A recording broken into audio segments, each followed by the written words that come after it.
Don't mess with our quarterback, number 92.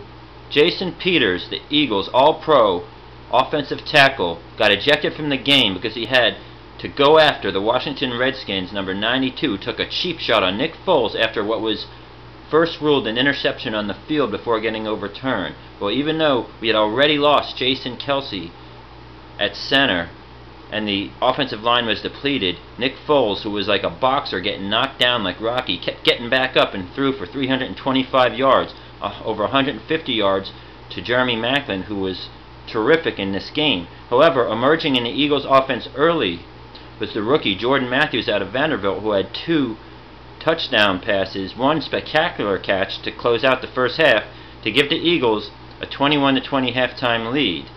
However, one of the big storylines in this game is the Eagles defense. It wasn't the offense that had a slow start, it was the defense. They let Kirk Cousins go up and down the field.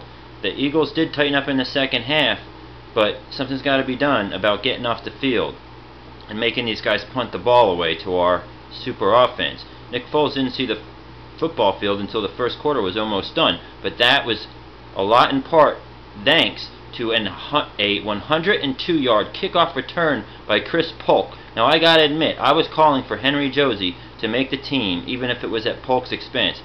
Well, wow, Chip Kelly knows how to play the right cards, because Polk, a guy you don't think of as a kick returner with that huge body, ran it back all the way to tie the game at 7 and take the momentum away from the Washington Redskins. Outside of an 82-yard touchdown catch by Deshaun Jackson, he really didn't do much. He had some short, pass receptions splattered or here and there, but they basically kept them in check. That touchdown by Jackson did tie the game at 27, but the Eagles ended up taking a 10-point lead, which they held on to by the skin of their teeth. Some clutch defense at the end, so I do got to give them credit. We are a second-half team. Like I said, the first team in NFL history to be down by 10 points in the first 3 games and start out 3-0. This team is going to set a lot of records. They haven't scored less than 30 in a game, and they started out the second half this week settling for field goals. Who would have known if they would have got a touchdown or 2? They would have been, breaking the 40s. It showed, as I looked around the league, that the Eagles have beaten some pretty good competition because the Colts just abolished the Jaguars today.